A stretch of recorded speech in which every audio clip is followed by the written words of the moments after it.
Welcome to Truths, the podcast where love for Torah, Israel, the Jewish people, and God meets fearless critical inquiry. Through powerful conversations and thought-provoking solo teachings, we explore how timeless Jewish wisdom can ignite 21st century meaning, drive personal transformation, deepen our connection to God and to one another, and inspire bold action to heal our world. Here's your host, Rabbi Dr. Levi Brackman.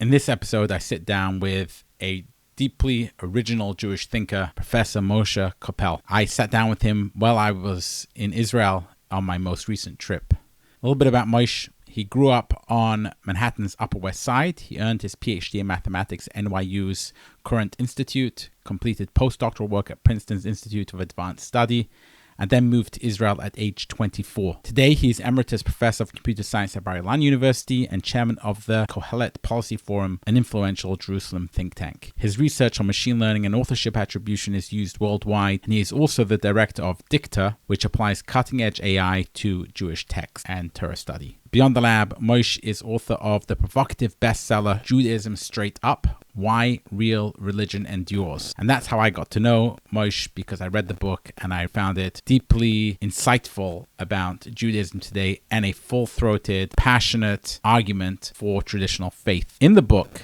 he contrasts two archetypes: Shimen, the down-to-earth Jew whose faith is first language, and Heidi, the cosmopolitan idealist who distrusts tribal identity. In our conversation, we unpack that contrast and explore why thick social norms outlast thin universalism, and ask whether Torah should feel instinctive rather than looked up in a rulebook. If you are interested in a defense of Judaism and Orthodox Judaism today from a very rational, intellectually rigorous perspective, this conversation is for you. I really enjoyed sitting down with Moshe, and I know that you will really enjoy this conversation as well. So let's dive right in. Thank you so much, Moshe.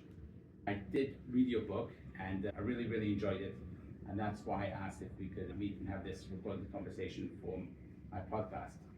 The theme of this season of the podcast is seeking ecstasy, seeking a personal Jewish theology. I want to talk about that.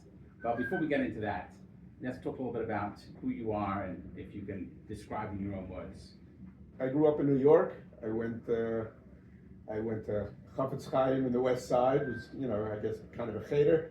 And then I ended up in Yeshiva University, and then I did a doctorate in math at the Courant Institute at NYU. I did a postdoc in Princeton. As you can see, just moving, waspier and waspier, and academia. And then at that point, before I went off the deep end, I moved to Israel, and you caught yourself. Yes, I moved to Israel and been. And how old are you when you moved to Israel? 24. Oh. And I've been here ever since, teaching in Bar-Ilan. I've since retired from Bar-Ilan. I now have two think tanks right here in this very space, one of which is Kohelet, which deals with policy matters, and the other one is DICTA, which uses the latest tools in AI for Torah study. Mostly large language models, or? Yeah, a lot of large language models. It's AI in general, but we since large language models became the big thing, we've been working a lot with those. Yeah. And so we focus a little bit on the AI in the think tank, but I'm really interested in talking about in your book, you have a contrast between two worldviews. Right. Can you talk a little bit Sure. about that? Yes, so the contrast is between... Or maybe before even we get there, maybe tell, why did you write that book? Oh, that was a book that I wrote because I had to get it out of me, okay? There are books that you write, you go, that's an interesting topic, maybe I can explore it. That's not your field. No, not my field at all, no. It's just so that it's clear to the viewer or the listener.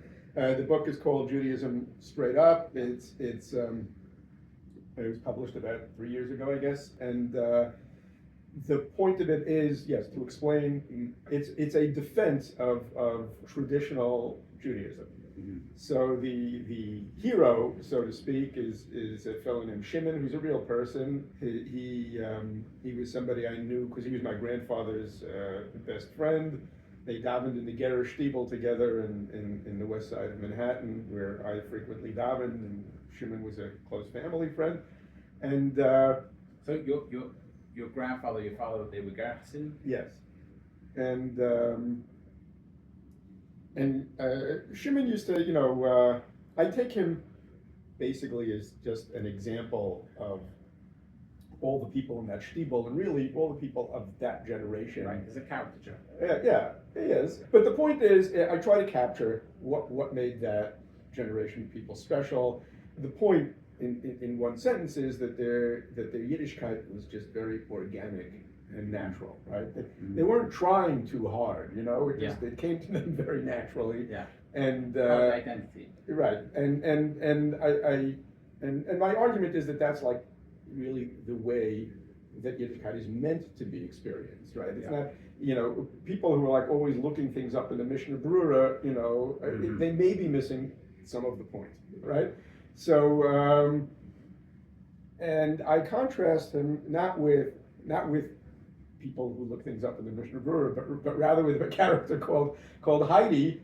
Heidi is somebody that I met in Princeton when I was doing my postdoc there, and she's a real person too. Although most of it I make up. In other words, her backstory is made up. But I had a conversation there in which Heidi says to me, this is in the kosher cafeteria in Princeton. She says to me, you're so tribal, right?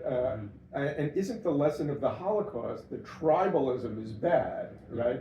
And for me, I was literally like a cheder boy who kind of, wandered off into Princeton, and that was like the strangest thing anybody ever said to me, It was like, no, to me, I thought the lesson of the Holocaust is, that Jews really, have to be ever vigilant and as tribal as possible to survive, And no, she had gotten the complete opposite lesson, and, it was like, sometimes something just hits you, like, and you go, whoa, clearly some people see the world very differently than I do. And I started, it kind of like was gestating, like, for all these years. Right. And then finally, like 40 years later, I am ready to answer her, But it was a very important time to answer that question. Right. As wokeness was hitting its crescendo. Yes, it's true. And maybe part of it was, that this attitude had come back, but in spades, right? It was really and maybe that's why I felt the urgent need to write it. Maybe I just felt I was getting older and I better write it. But in any event, it turned out to be prescient in certain ways, but right? It's a full-throated defense. Yes. Of Orthodox Judaism, really. Yeah, of a certain kind of Orthodox Judaism, to be exact. Okay, right? so talk about that.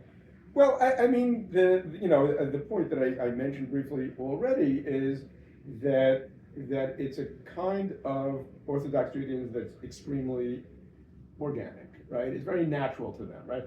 So it's the analogy that I use in the book is, there are people who speak Yiddishkeit as a second language, like they're always like, checking the grammar books to make sure that they've got all the declensions right, and they want to get everything exactly right, so they're checking because they don't really have instincts for it, they just know that there's like a very long list of arbitrary rules, and they need to be looking them up all the time. Chaim Soloveitchik wrote an article about this. I don't know if you saw, not so long ago. Yes, of course. Yeah, rupture and reconstruction. Yeah. Yes, very, very much along the same lines. Yeah. Very much along the same lines. So the point is, I was claiming that Yiddishkeit is meant to be spoken as a first language. And when you speak as a first language, you've internalized the rules, right? But when you've internalized the rules, that has lots of consequences. One of them is you're not always looking things up. Yeah. But the other is you kind of know what to do, like without looking it up. And sometimes what you know is not what is written in the books, right? So oddly enough, like people for whom it's a first language and who speak it organically, and they actually take more liberties than people who don't, right? So that's part of it, right? But then there are other ways in which I contrast Shimen with Heidi's world. So we can dig into that as you wish. Yeah, let's stay a little bit on this idea of the rules, because the rules are really interesting, because within Orthodoxy, the rules are really, really, really important. I spent a wonderful Shabbos in Tzfat just this past weekend, and it's magical whenever you go there, even during the week, especially on Shabbos. And it's the melting pot of all kinds of Jews. The Kabbalists with the new Hasidic Rebbe who just showed up there, sitting by his dish. It's just wonderful. And with the Litvaks who happen to all be in the Beis Medrash Sha'ari, where they refuse to have Kisvei Ari on the shelves. It's just wonderful. Right. I was looking around in Beis Medrash Sha'ari. I was sitting there. I'm like, okay, let me open it. It's fine. Yeah. Didn't come. Yeah, fine. Right. Yeah. Yeah. Anyway, but Tzfat's a wild place. Yeah, but one of the I kept talking to this guy, and I'm talking to him about theology because this is on my mind, and he says, "Look, I'm worried about it." I literally just met this guy, but this guy knows he's a Baki B'Shas, right. Which everyone there is a Baki B'Shas. Right. It's amazing, and he says you have to start with the mitzvahs. Yes. Do all the mitzvahs. That is. And then, maybe when you're older and you're Milei Pesa and Shas and Paiskim, then maybe you can look at these other things. But first you have to make sure that, and this is kind of a theme which I'm hearing from people. And so talk to me about when you are a native, maybe that's less important or? Yes and no. I think it goes two ways. So let's attack it from both directions. So certainly for people like Shimen, whom I'm describing favorably in the book, learning is very much an important part of their lives, right? But in terms of what they actually do, they kind of they know what to do, right? They've been doing it, but you're always faced with new instances, right? Something you came up, it's not exactly right. So now, what do you do when something, a new circumstance, slightly different than what you're accustomed to, and you need to decide what to do. Now, you could, try to find it in some sefer, right? Or you could go and ask your Rav, who maybe has, instant access to more Sfarim than you do, right? He's got them in his head, and he can tell you, well, it's a true with a Chappos Yard, right? Or you could just, say, well, I know what to do. I've never faced this circumstance, but I know what, my Bubba would have known what to do. My Zayda would have known what to do. I speak this language, right? I mean, when you're a native speaker of a language, right, there are lots of rules. Yeah. Believe me, lots of rules, Yeah. And but you just know them, right? Yeah. And if you want to put together a new construction, right, it's not like you have to look it up and see whether this is legal or not. You know, right? Yeah. So the point is, they know, right? Okay, now you're telling me there's some brand new technology in the world, and we need to know whether on Shabbos this is considered a malach. It's not considered one. Okay, so for that you have, the poskim can duke it out. You're not gonna decide these, these questions that come up once and get resolved. Well, you might. You might even. Yeah. You might even, right? I mean, there are. You might not paskin it, but you might do this. Now I'll go even further. There are plenty of cases where people will actually do things that are not what it says in the Shulchan Aruch, okay? That are not. For example, okay, the example I give in the book, Shimon's kids were killed in the war, but others, of his friends had grandchildren, okay? Let's say your grandchild walked into shul in the middle of davening, you hadn't seen him in a while. These Gara guys would very happily give their grandchild a kiss on the head, right, in shul. Do you know that there's a halakha in the Shulchan Aruch that says that you're not allowed to kiss a kid in shul because in shul all your love is only for the Rebbeinu Shalom, right? Okay, say it. Okay. If it's a shul, not a Beis Medrash. All right. Okay. All right. Now I'm just saying. Imagine. Okay, some little yeshiva bachar, would come over to Shimen and say, that he. Yingler, right? I mean, okay. Now there are plenty of examples, right? Yeah. These were not Mishnah Brura Eden, okay? These were Eden, It is because I've heard of this normative Mishnah Brura Judaism. They say there is this kind of thing. Yeah, there were people who need that. That was something which was not what they practiced. There was no such thing in that era of normative Mishnah Berurah Judaism? Well, I don't want to overstate my case. Okay. I can easily imagine there would be, something would come up, and he's, he's not sure, can I do this on Shabbos? Can I not? Take out a sefer, take out the Mishnah Berurah, take out the Aruch HaShulchan, right? And look at. It's not like they never looked something up in a book, but I'm saying that just like an English speaker, sometimes. How do you spell that word? I don't remember, but we'll look it up, or I don't remember the difference between to founder and to flounder, I don't remember. All right, I'll look it up, so it's not like they never looked something up. I'm just saying, like for them, they did not see Yiddishkeit as a very long list of unconnected and arbitrary rules that one needed to always look up or commit to memory. It was something that they just internalized, right? And they were Talmidei Chachamim enough, right, that generalizing off what they did know, they kind of knew what to do in both cases. So that's one direction, but is the point of that that's the way it should be? Yes.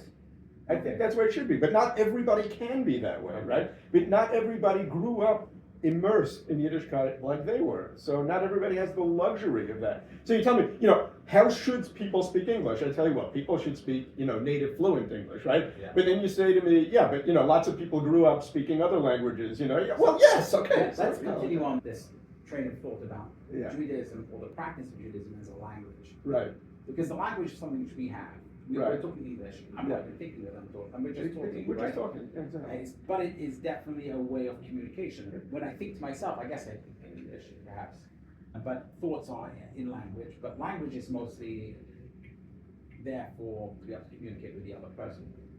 So, what is the language of Judaism? What's the point of it? What's its purpose? Okay, so is it a method of communication, or is it? Well, first of all, let's not use the word purpose, but let's ask how it functions. Okay. Okay. It functions just as language does. The word purpose? Oh, I'll get to it in a moment. Okay. It regulates social interaction, right? In other words, so just like language is a way for us to communicate. Well, social norms are ways for us to live together. Yeah. Okay. So you may not necessarily be transmitting information when you live a certain way, but you are. It does have the effect of making social interaction work, right? Mm-hmm. So the idea is that if we share a set of social norms and the Torah mitzvahs, right? We share a lifestyle. One of the consequences of this is that we are able to trust each other in ways that people who live by different social norms are not able to trust each other. It builds up a kind of social capital, right? It's okay. Now, you can eat in my house, I can eat in your house. Yeah, exactly. And not only that, it's much more than that. Yeah. The point is that if we've gotten to know each other, even a little bit, I know where you're at. We can now do business with a handshake, okay? It's, watch my stuff, right? It's not like I don't think you're gonna. Right? I know who you are. I know who your friends are. I know, I know who you fit life. I know what you're committed to, and so we can. It's why the shidduch system, for example, in the Orthodox world, is so much simpler. Right. Yeah. There's all kinds of things you can assume. Yeah. Right. So, but it's not just that. It's way more than that. And of course, one of the things I get into in the whole first part of the book is it's not enough for social norms to be, say please and thank you and, stand online, right? It's the social norms that we live by, Torah and mitzvahs, is very thick system of social norms, right? Yeah. It's like, we don't eat this, right? We don't wear this, we don't, right? I mean, there's a million different things that are involved in all this. And we're loyal, right? Loyalty is built in. These are part of our moral system. So one of my claims is, and I try to make the case in the book, is that when you have a certain kinds of social norms, a thick system of social norms, you can actually survive as a society. And if you don't have it, then your society will be short-lived. Okay, so that's one of the key arguments in the book. Now, you asked me why do I prefer not to use the word purpose, but rather say that one of the functions that it serves. Okay, because of course, if you're religious, you see Torah and mitzvahs as being far more than something that has certain positive or salutary social effects, right? Yeah. You see this as a way of worshiping the Rebbeinu Shalom, right? Yeah. So if I were to say to you, the purpose of Yiddishkeit is that, we should build up social capital and be able to survive, you would correctly say to me, well, that seems to be a great cheapening of religion, right? You're taking it from being Avodas Hashem down to, okay, it's just a way for us all to manage together. Yeah. Right? So therefore, it's important for me to say that when I say all these things in the book, You're not talking about the ultimate purpose of it. It's not the ultimate purpose of it, but some of the functions that it does serve. Yeah. And my argument is that if your system of norms is not even thick enough and balanced enough in various technical ways, that your society can survive for the long term, right? Then surely you're off on the wrong track. Okay, and my claim is that Yiddishkeit does not make that mistake, and many other cosmopolitan modern societies do make that mistake. But that is not to say that the sole purpose of Yiddishkeit is survival. Okay. Yes. Okay, so it's a very strong argument for why everyone, even if you're secular, right, should probably take a look at this as being something which they should maybe incorporate. Am I right? Yes. Yeah, and I find it really a compelling argument. And it also shows the dysfunction, perhaps, or the certainly disadvantages of that secular liberal type of lifestyle or ideology. Right. And I think your book does a really good job of showing why that there are better ways. Right. I want to then take this the next step, which is, okay, so that's how it functions.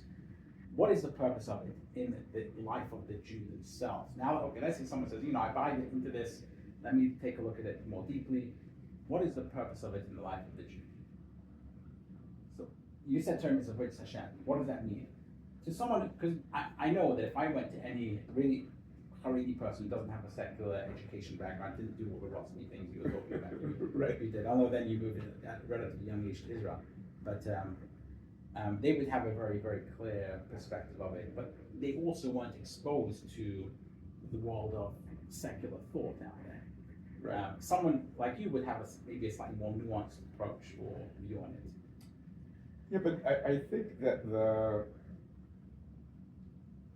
the question of being able to express in technical terms the idea of social capital and why particular systems of social norm are able to achieve, those goals is not really what's important. That's something that I did as a bonus. Yeah. I think that what is important is that a person who lives a life of Torah mitzvahs feels in a very instinctive and natural way that they are living in the right way. Now, all I tried to do was give expression to what that really means. Your instinctive sense of living in the right way, well, what does it mean? Well, what it means is that, you feel that it's sustainable, you feel that it balances different moral values, you feel that it's natural and you can pass it on to your kids and they can pass it on to their kids. So all of these things which people feel in a very instinctive way, I say in a whole lot of big words, right? But I don't think it's super important for most people to have this explained in big words. I think it's enough for them to just know it in their gut. So this is a book that's written, for people who feel that need, which might be people who grew up in Yiddishkeit, but kind of feel that they want to express what it is that they feel instinctively, or for people who grew up outside of Yiddishkeit, and I'm trying to explain it to them, something which they couldn't possibly experience. But as a lifelong Orthodox Jew yourself, I think for a lot of people, when they go out and you're brought up as an Orthodox Jew, and then they might go out and get more educated, and they see the differences between the worldviews. So if you go to university, study university today, it's very secular, mostly. Yeah. Very liberal. And they have a certain worldview. And mostly, I would say, today it's very much a postmodern worldview, but if you go into the sciences, it's a very much an enlightenment worldview. Would you agree? Yeah. And the Enlightenment worldview doesn't really have much of a room for God or spirituality in many ways. You might not agree with that. I don't think that that's exactly true. I think there's a, I mean, first of all, there are some people who say, well, no, if you know science, well, then you actually see the hand of God, Marabu Masech Hashem. Yeah. But not everybody. Certainly, many people inside don't, But you spent a lot of your career in Bar Ilan, so you might have a different perspective on this. No, not really. I mean, when you're in academia, so the fact that maybe the person in the office next to you is also from is nice, but in terms of social pressure, but you are living intellectually in the world of academia, which is really beyond the particular walls in which you sit, right? So no, I've always had to confront the secular worldview. I mean, even in Israel, by the way, and even in Bar Ilan, I mean, there are many people who have the secular worldview, right? Yeah. So I mostly made the argument in the book on rational grounds, right? Yeah. Well, let's just assume that one of the criteria that you would have for the society in which you live and the social norms that by which it lives should be such that it could actually sustain a society to live by those rules in the long term. And once you assume that, my argument is, well, Yiddishkeit does that, and other ways of living don't do that. And that's something that's an argument that you can make in a completely enlightened world. I mean, I'm using the tools of the enlightened world in order to make the argument. You can make a similar argument for that, though, for some kind of perhaps communist commune, right? You can make a similar argument for that. You could, but you would then quickly discover, right, that communist communes actually collapse generally after no more than a few decades, right? And as a matter of fact, there's an interesting study that I cite over here. There was, in the United States at the end of the 19th century, there was actually a commune movement, right? There were lots of communes starting up where, each one had some utopian vision of how, it's a parallel to the kibbutzim in Israel, but each one would make up its own rules, right? It turns out one of the things, is people need rules. It's just part of human nature, right? So you'll see even people even if you look at the wokes, right, who are throwing off the yoke of civilization, right? In the end, of course, they end up, having their own hierarchies and their own rules, and and that you're not allowed to say, and that you're not allowed to wear, and that you're not allowed to, you're not allowed to talk to that person, or, and you have to believe all of these things, right? Well, apparently it's just part of human nature, like to need rules. And one of the interesting things they found, somebody studied these communes, there were hundreds of them. How long did they last? And how many rules did they have, right? We do not eat sweet potato in this commune, right? So it turns out that the more rules you had, like the longer you lasted, right? It's like, people imagine, you took, free love. That was real evidence. That was real research. That's real research. Yeah. That's real research. Yeah, this guy really, went through the records of these communes. It's terrific. That makes a lot of sense. Yeah, so. I think there's a lot of lessons to be learned from that. But you can make very good rational arguments for Judaism. I get it, right? Yeah. Which can also apply to other such types of groups. And one might say, well, this is mine, so that's why. Yeah. But then there has to be more to it than just that, right? Yeah, of course, right. In other words, in the end, you'd say, well, okay, so you're arguing ultimately that all of these rules that we have, that's what makes Judaism survive. And then you could legitimately say, well, why do we care, right? I mean, why do we want Judaism to survive, right? Yeah. What good is it doing, right? So of course, in order to answer that question, you do need to have a definition of good, right? You want to know what good is it doing. The social scientist in me answers very easily, well, there's a huge amount of health and wellness benefits to having these communities and having connection with others, connection with God, etc., all these things. I mean, health and wellness seems a little bit narrow. We're talking about ultimate purposes, right? You want, what is the good society? And then, so I make, one initial claim that the good society, right? That the good society has to have, a very thick system of social norms of particular types, which balance, fairness with loyalty, etc. And in order to survive. And you legitimately say to me, well, that's not enough, right? You want to say that it not just that it's sustainable, but that it's a good society. So now I say to you, well, okay, that question obviously can easily become circular, right? Because societies decide what is the good that they're trying to achieve. How do we avoid circularity, right? Okay, so one of the ways I try to avoid circularity is saying, well, some societies will survive and some won't, and let's eliminate all the ones that won't. That at least something that we can bootstrap from, right? Okay, but yes, in terms of what's good, I try to go through the different attempts at what is good. Ultimately, there are different moral flavors that different societies live by, and the three that I mentioned here, building off of work by Jonathan Heidi and others, but the three, and they'll be familiar to any of our listeners or viewers. First of all, just in general, fairness, right? That, don't harm other people, help other people, what we call mitzvahs bein adam l'chavero, right? And then, in addition to that, there are two other types. One is what you might call restraint or purity, or there are things one doesn't do, right?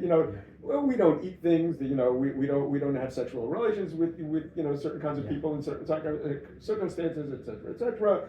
There's a certain way of behavior, that we call dignified, restrained, etc.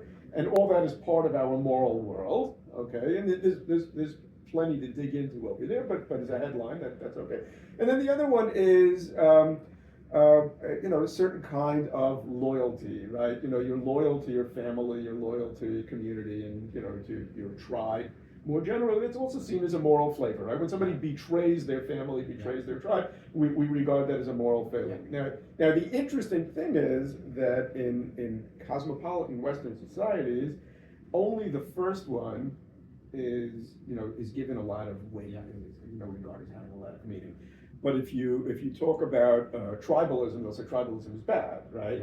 Of course, in the end, they'll form their own tribes, right? So they'll with their own norms and in groups and out groups. Right. Everybody has in groups and out groups, including the people who are opposed to the idea of in groups and out groups, who then oppose people, who are in favor of in groups and out groups, right? But the idea of loyalty, they don't like, of tribalism, and also the idea of constraints. No, you can't sleep with that person. You can't eat that food. You can't. Right. These are also regarded as things that why, right? And if you think about it, like people who grew up in communities that have thick systems of social norms generally kind of have an instinctive understanding of these things, right? Of tribalism and constraint. People who did not, right? They have in their kishka this idea that there are things one doesn't do even if it doesn't harm somebody else, but they don't have the social and ideological grounding to justify it or to make any sense of it, right? So if you grew up that, we don't eat, fish except ones with fins and scales, right? Okay, you understand that's a pretty random rule, right? But it's part of a system in which there are things we do eat and things we don't eat, right? So it gives our life structure and meaning. It instills in us the idea of constraints and limits and so forth. If you didn't grow up in a community like that, you'd be hard pressed to invent that rule, right? Or an equivalent rule. So people who did not grow up in them, even if they understand, there's all kinds of veganism and vegetarianism. Exactly, but that's exactly what are you seeing there? What you're seeing is people who have in their kishkes an understanding that you need rules like this, but they can only ground them in the one moral foundation of fairness and do no harm. So you say, I got it. I'll be a vegan, so I'm not doing any harm to the animals or to the whatever. But here's an example that Heidi gives that that is it's gross, trigger warning, but it gets the point across. Okay.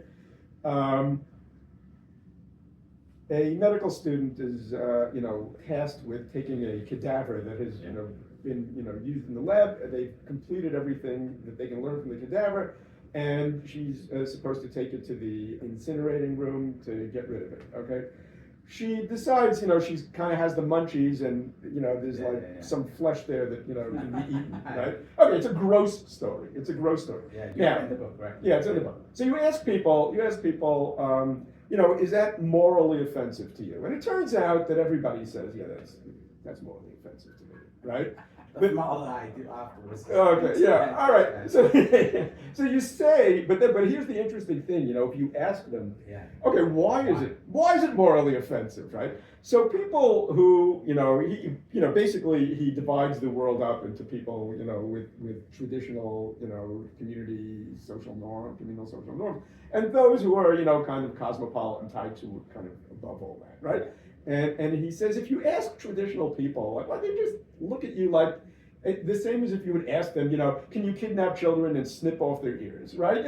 Well, no, you can't, right? Why? If you said to them, but why not? They'd look at you like you're out of your mind, right? I mean, what could be more fundamentally wrong than that? It's not right. Like the chain of because, it ends right on that spot, like that you don't do, right?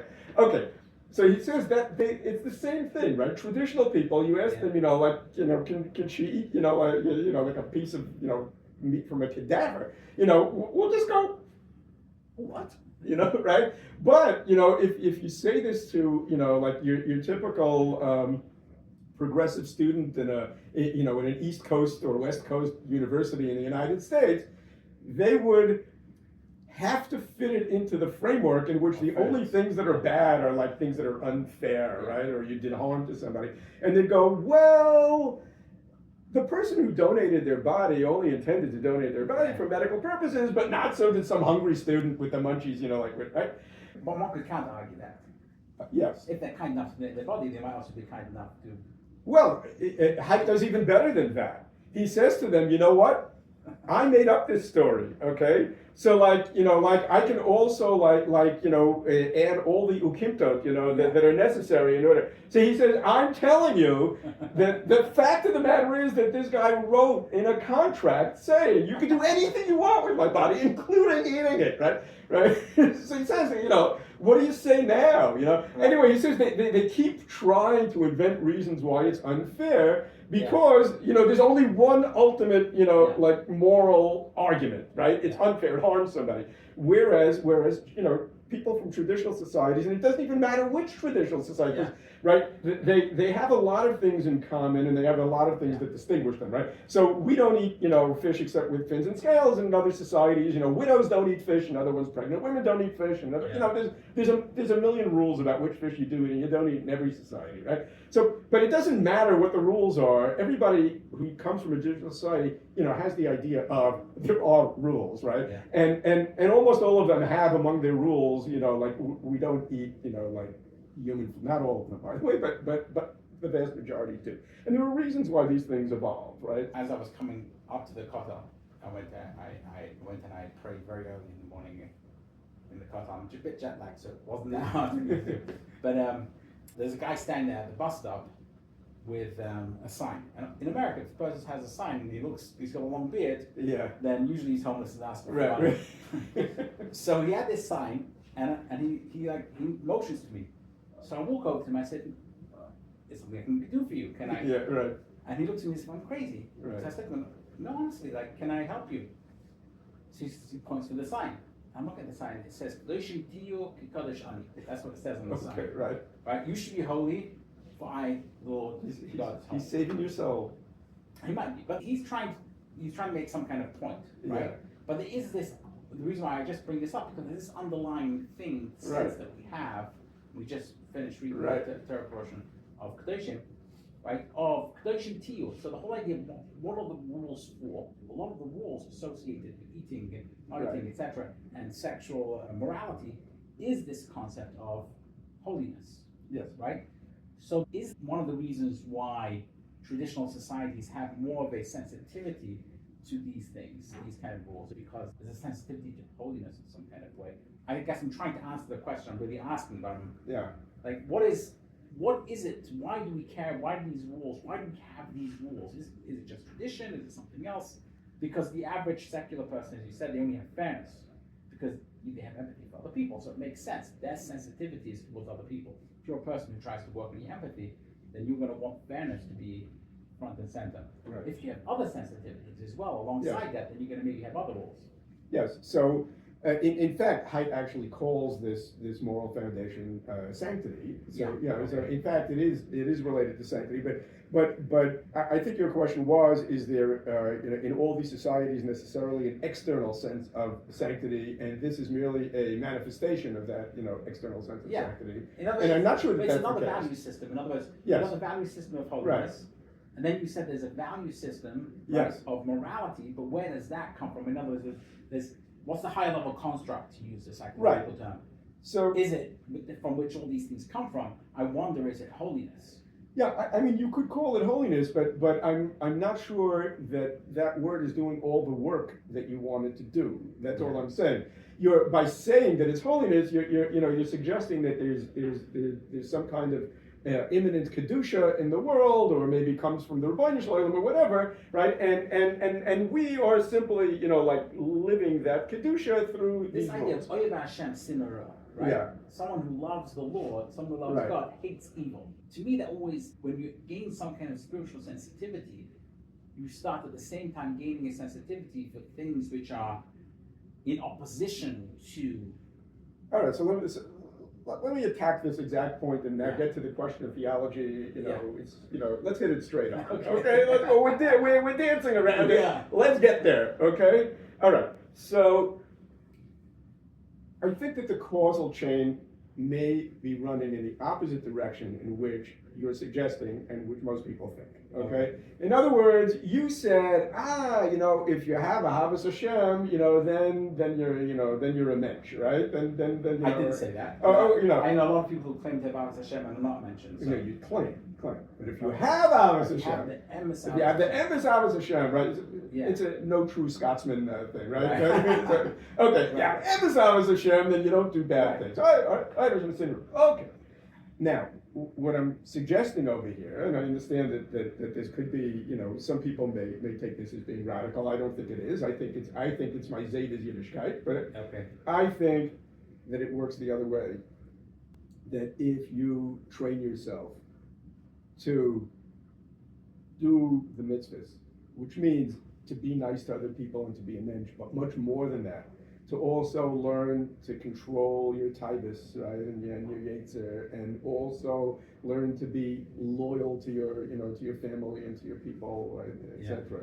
If you really, really train yourself and you really, really, learn Torah and you understand, like all these things, you've internalized all these things, both at a practical, pragmatic level of doing it and at the level of internalizing the ideas and the concepts, right? That's what makes you an Oyev Hashem, okay? That's the very not my idea. Okay, well, what can I tell you? Yeah. That's what makes you an Oyev Hashem. Look, let me ask you something, okay? I'm sure you know many people who are Bali Tshuva, right? Yeah. Okay. Now, have you ever met one that became a Baal Tshuva because they contemplated the universe, they decided that the Rabbi Shalom created the world in 7 days and gave, Am Yisrael the Torah, and and took us out of Mitzrayim, and sent us into Golus, and because they came to all of these theological conclusions and their understanding of how history and science work, they came to they said, now I'm going to start doing Torah mitzvahs. I don't know a single person like that. I'm sure that now, having made that claim, people will come and say to you, what about me? But I haven't, okay? I've met many people, right? And this is only the first of my ours, and another, who got attracted to Yiddishkeit because they knew, somebody who was from, and and it's an emotion. And they said, this is the way a person was meant to live. This is the natural way to live, right? This has mindless. And then once they've decided, like they want to be part of this community, part of this world, and live this life, somebody said to them, oh, by the way, like if you look after Shachris and you sit there, there's 13 Ikari Emunah, you should look at it. And they look at it and go, whatever, right? It's now, but that's probably true. You'll tell me that's not an argument. Look at your, But I tell you what. let me just look at all the Torah that we learn. Okay, how much time do you spend learning Shor Shenagah Chesapara, right, or Beit Shenagah B'Yantiv, right, which is all your time, okay, and how much time do you actually spend thinking about what in the world it even means, Tchiyas HaMesim, Olam Haba, or Nevuah. You spend, 1 promille of your time thinking about Yiddishkeit, thinking about these issues, okay? Me or just people? Everybody, people. You was the generic you, right? It was people. That's because not what people do. I tell you, because what I do is I know Daf Yomi, for example, and I'm constantly posting on my status, on WhatsApp, different lines from Daf Yomi. Okay. Because I'm very often like learning the Gemara, and I'm sitting up. And then I go to a CM and I start talking to people about the pieces which made me sit up, and it never made anyone else sit up. Right. And it just kind of. They're going through there, 100 kilometers an hour, and But from what you're explaining now, that makes sense to me. Right? Why I sit up and they don't. And there's countless Gemara, especially in halakhic, and they all the whole thing makes you sit up. Right? And then, but there's only one Perek Halakhic, right? No. I mean, in all the shops, there's one Perek Halakhic. Something which made me really sit up. For example, 2 things. We just finished Marcus, right? A couple of things. First of all, there's this whole thing which there's a few lines there which says, "Come to show you Shar Inshi."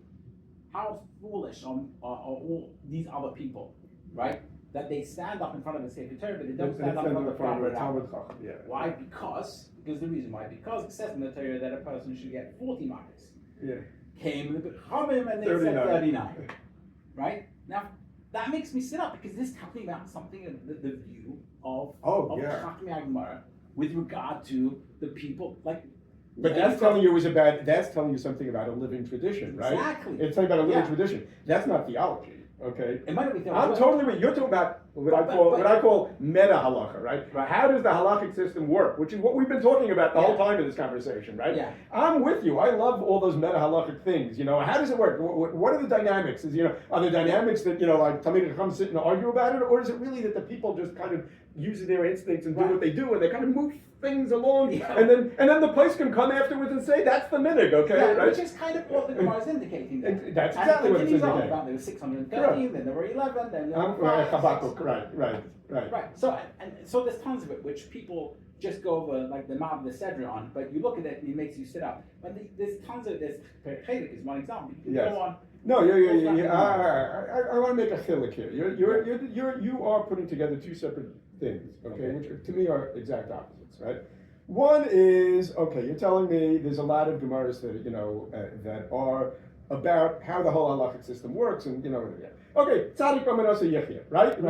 It came down. Chabak said there's only one class. Tzadik B'Manosa. What does it mean, Tzadik B'Manosa Yechia, right? So this is a classic meta halakhic question, and what you and I would probably infer from that, right, is that a tzaddik is so internalized all of the truth of Torah, right? That is what's going to sustain, right? Those are all meta halakhic questions. So we go more by that. But what I was talking about before was like theology. Okay, so let me give you one from yesterday's shop stuff with learning in Garnish Woods, right? Yeah. And basically, there's like one line over there which throws everyone off. Yeah. Which Shavuos has fewer that I can put on my status, but this is one of them, right? Although on Shabbos on Sunday I was quick to put up on my status. I don't know if people pick that. Yeah. But anyone can check out my status for the. But the point is that it says over there that HaKadosh Baruch Hu did kapara on the fact that he was mamait the Levana. In other words, you had the Shnei Moris HaGedolos, the 2, the Shemesh and the sun and the moon. They came. There's a conversation what went on there, and basically he calls that the moon should be smaller than the sun. And now God has to compensate. He has to do a kapara. He has to kind of do atonement for the fact that he made one of the big. Well, that's a theological question. What does that tell you about God? Right. That's something you should ask yourself if you learn that in the Gemara. Right. And you should think about that, and I do. Okay, no, it's perfectly okay to think about that, but I just want you to note that not too many people do, and not too many have, right? And if you took Shimen and my grandfather and all the other people in the Gerish Tibol, they didn't, okay? They really didn't, okay? They didn't. They were living Yiddishkeit. And the people who do, by the way, they say, "Oh, the Mashal says this." Yeah. That's something else. And they move on. Exactly. It doesn't really bother them at all. Not they just want to really. know how do we answer it. Correct. So what I'm saying is, like you take your poor little Cheder Yingel, right? And he's, he's a kid, and you tell him whatever you tell him, and he buys every story, and Moshe Rabbeinu jumped with his staff, and it was 10 amas high, and he jumped 10 amas, and he hit Oig Melech HaBashan in the ankle. And you can tell any Cheder Yingel this story. Wow! Oig Melech HaBashan, he was really big, right? There's a pasuk like in Tanakh that says that Oig Melech HaBashan was like 3 amas. It doesn't, right? Kids love Midrashim, right? Okay, you could tell them anything. And then at some point, the kid, I don't know, when he's 13, 14, 15, 16, whatever, gets out in the world a little bit, gets like a little bit more intellectually, sophisticated, right? Some more, some less. It's a personal thing. And then they go, right? And then, and you've told them, right? You figure like the more concrete, crazy stuff I could tell them, like the more, like you have to believe in this whole system, right? So the more the better. Let's just give them more, right? More wacky midrashim and more, and if you don't believe that you're gonna get einish on that chait, now, right? Then you're not pikaris, right? And then then you should might as well eat a hamburger. Well, yeah, exactly. It might as well, right? And then so like the sophisticated kids go, any sense. These people are just nuts, right? Okay, they don't understand, that maybe like their particular Rebbe isn't like the shite, but the sharpest knife in the drawer. Like maybe this guy would, like he's got a sophomoric view of that's it. Like his okay, those are his asagas, and what I try to do here is say, well, let's see. You could actually make all these beliefs just a little bit more abstract and less concrete, right? Yeah. And if you think about all the things that we believe, and you take the Kari Emunah of the Rambam or whoever else, whichever you prefer, and you start to think about it and say, well, what are they really trying to achieve over here with all of these things? You discover, first of all, they're all about Torah mitzvahs, okay? I mean, the point is that Rabbi Shalom gave us the Torah, that's it, right? So it's about the Torah, right? And if you do the mitzvahs, then you're going to get schar, and if you do Averos, then you're going to, so it's about the Torah, right? And if Am Yisrael, are good, and then Mashiach is going to come. Okay, again, it's all of the Ikari Amunah that we have are actually about Torah. So first of all, the first thing you should note is that the Torah itself is logically more fundamental than the belief, because the belief is actually about Torah. You could not, and there are other religions where you could just describe belief completely independently of what you're supposed to be doing, right? Yeah. But you couldn't possibly do that with Yiddishkeit. Every single one of the beliefs is inherently connected to the fact that you're supposed to be doing mitzvahs. It's just a way of saying these mitzvahs came from somewhere special, they're going to take you somewhere special, and the way they're going to take you, right, is through the rewards and punishments for having done the mitzvahs, okay? Now, so first of all, it's much more fundamental. But you could take these things and you could kind of abstract them and say, okay, yes, if you live properly, you will be rewarded, maybe rewarded in some emotional, psychological sense. You'll be living a healthy life, you'll be living right, and your life will work properly because you're not licentious, you're not mean, you're not, etc. Okay? One tries to abstract it. Now here's the thing, and here's the reason why I try to avoid explicit discussions of all of this stuff, okay? For some people, there's a continuum here, right? There's the most concrete kind of belief. You do this avera, you will be struck down, right? And then there's the most abstract, which is, in general, if a society lives properly, that society will, live well, okay?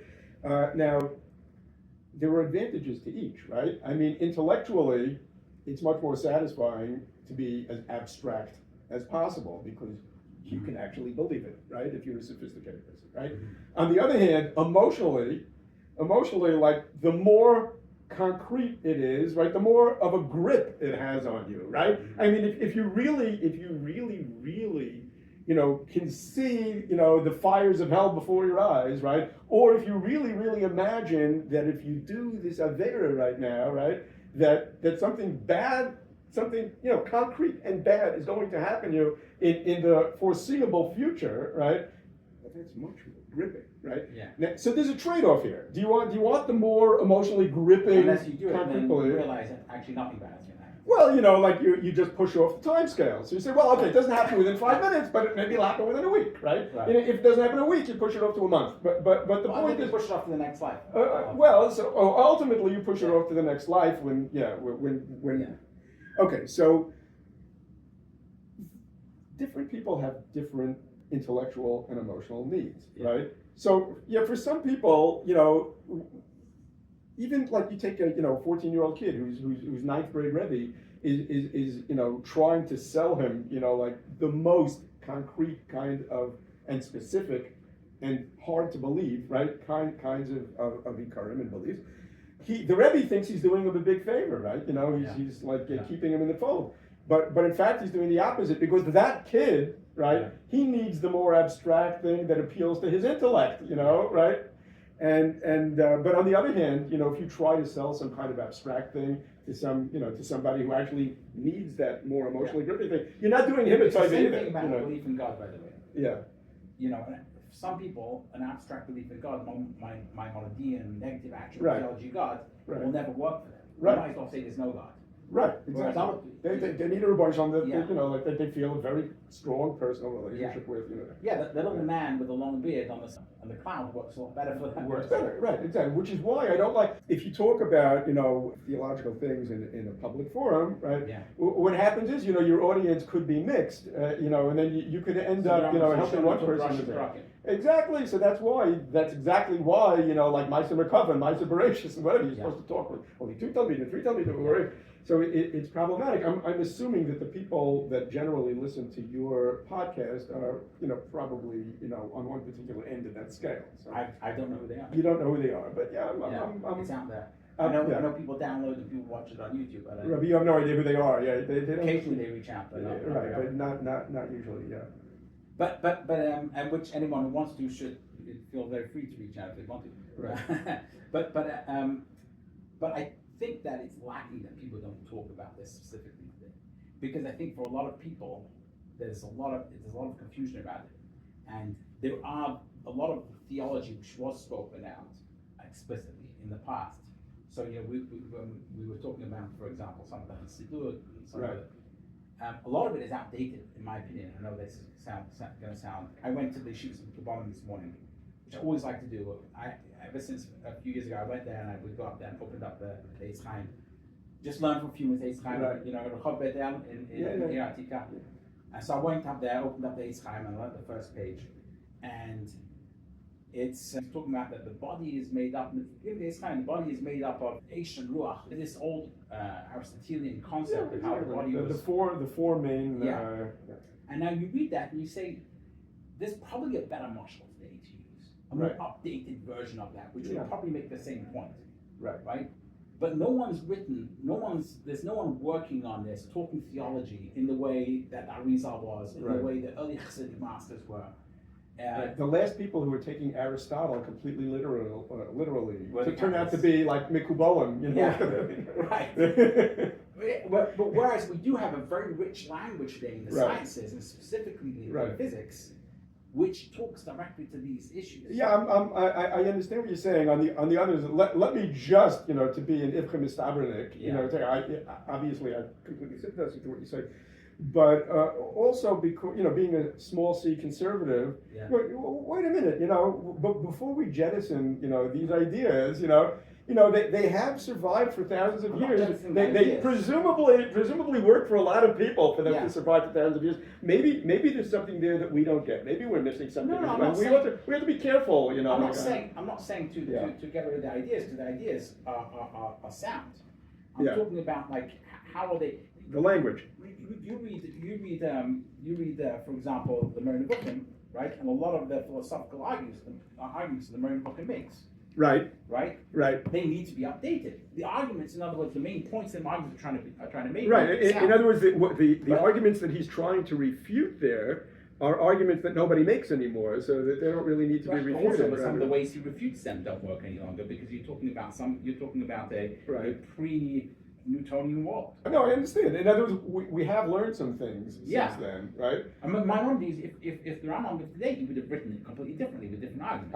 I would assume that's the case. Right. Yeah. So that's what, and I think if the Ari was sitting today, right, he also That's very likely. probably But what somebody who's a Rambamist or an Arizondik would tell you is, yes, they probably would have used a different language because they would speak in a language that people speak, so they would use different analogies, Yeah. right, etc. But that ultimately the ideas would be the identical ideas in different garb, just because these are in, truths which are. yeah, that they're right. That these are deeper truths, But and, what I'm saying is, you're saying my pushback to you is that you're saying that we shouldn't talk about these in public. What I'm telling you is these books are in public. Yeah, Right. I understand. And that's so my argument here is therefore there are people who are going to read them and they're going to look at them and say they're archaic. Yeah. Instead of people who do understand what the truths they're trying to say can talk about them and present them in ways in which don't sound archaic. I understand that. In fact, I mean, I'm guilty of that myself, right? I mean, I did write a book using modern language and insights from social science and from mathematics, etc. So I did that. So obviously, I understand why you think it's important to do that. Nevertheless, But there's places you don't want to go to. You stop in a certain place and you say, maybe now I'm doing more harm than good. I think the point is that you need to know your audience, and the problem with writing a book or doing a podcast is that you don't know your audience, right? You put it out there and you don't know who's going to read it. So you know that it's certainly true that there are plenty of people who would benefit from talking about theology because right now they're in a bad place, right? And you could actually say things to them, and maybe hopefully this conversation is an example of that. You could say things to them that would actually maybe make them put them in a better place, right? They'd say, nobody ever suggested that was a possible approach, and that actually would work for me, right? But all I'm saying is that while that is surely true, and it's what justifies my book and our conversation, etc., I'm always wary of the fact that there may be other people for whom I'm not having a beneficial effect, and who, on the contrary, are perfectly happy where they are, and I'm pushing them out of a good place. Yeah. I hear that. Yeah. And there's whatever you can have Yos Karbev Seder. In other words, there's always trade-offs which one makes. And you look at the early Hasidic, the people who were opposed to early Hasidism, and people who were opposed to people who burned the Rambam's books. Right. These were arguments they made. Right. You're putting this stuff out there, but right. Exactly. I agree with you. All right. Enough. On that note, thank you so much for doing this. It is really my pleasure.